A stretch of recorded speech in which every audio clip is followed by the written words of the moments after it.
तो मित्रों, इसलिए महान थे महावीर कर्ण। जी हाँ, आज की वीडियो में रशार्व यानी राहुल आप लोगों को बताएगा कि वो महारथी कर्ण क्यों कहे गए हैं महान महाभारत युद्ध में। आज आप लोगों को उस दानवीर महावीर कर्ण की जीवनी के बारे में व उनके महान कार्यों के बारे में पता चलेगा, जिनके कारण इतिहास ने और द्वापर युग से कल युग में भी मनुष्य उनको एक महान योद्धा के रूप में देखते हैं। आज चलिए बात करते हैं उस महान योद्धा की, कर्ण की जीवनी। यहाँ हम देखें कि अर्जुन के साथ देने के लिए जगत के स्वामी थे, स्वयं महावीर स्वयं श्री कृष्ण उनके रथ पे थे। उनकी पग पग पर उनकी रक्षा करने के लिए स्वयं श्री कृष्ण उनके साथ थे। और वहीं दूसरी ओर देखा जाए तो महारथी कर्ण के साथ देने के लिए कोई नहीं था सिवाय उसके एक मित्र दुर्योधन के। और आगे बात करूँ तो अर्जुन पूर्णतः कृष्ण पर आश्रित थे और वहीं कर्ण बाल स्वरूप से ही अभिन्न रूप में अपनी जाति को, अपने प्रमाण को सिद्ध करने के लिए जगत में युद्ध कर रहे थे। जहां पांडवों और कौरवों को शिक्षा देना बड़ा आसान था, गुरु द्रोणाचार्य ने उन्हें शिक्षा दी, वहीं कर्ण को शिक्षा पाने के लिए भी जीवन से लड़ना पड़ा। उनको गुरु द्रोणाचार्य से शिक्षा नहीं मिल सकी तो उन्होंने स्वयं असत्य कहकर भगवान परशुराम से शिक्षा ग्रहण करना चाहा और शिक्षा ग्रहण करा भी। माना कि अंत में उन्हें श्राप मिला, क्योंकि असत्य का यही अंत होता है। लेकिन बात करूं मैं उनकी जीवनी की तो कर्ण जैसा योद्धा मुझे नहीं लगता कि इस जीवन में कोई है।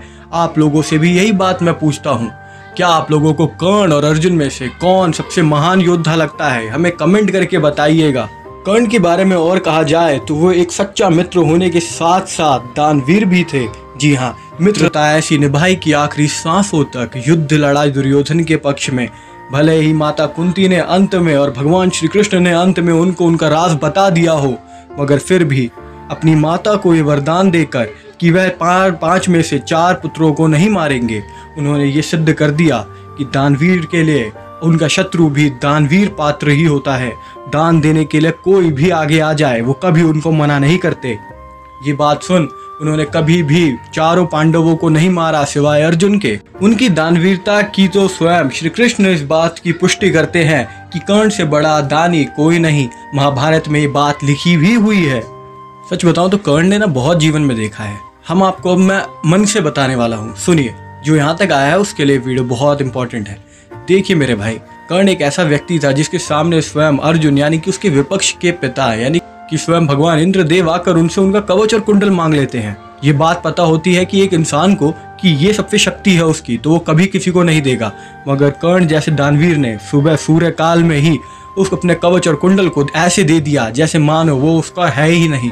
और दानवीरता की ये प्रतिकाष्ठा तय कर दी लोगों के प्रति कि उनसे बड़ा दानवीर उस वक्त कोई नहीं था वहां पर। चाहे कितनी भी परिस्थिति खराब हो, चाहे सत्य का अवगत हो गया हो, मगर जिसने उनका साथ दिया, दुर्योधन ने उनका साथ दिया, तो वे कौरवों के साथ लड़े और अंत में युद्ध में योद्धा की तरह मारे गए। यही था महावीर कर्ण की जीवनी। मैं राहुल वीडियो को ज्यादा बड़ा नहीं बनाना चाहता, इसलिए मेरी सारी वीडियोस 2 से 3 मिनट की होती है। ऐसी ही वीडियोस अगर आप देखना चाहते हो मेरे रशाविन के परिवार, तो आप प्लीज कमेंट करिए। जी हाँ, कुछ भी लिखिए और हमें सपोर्ट करें। आपका प्यार ही हमें चाहिए रशाविन्स। अगर अच्छा लगे तो लाइक एंड सब्सक्राइब करें और हमारे कमेंट में जय श्री कृष्ण जरूर लिखें।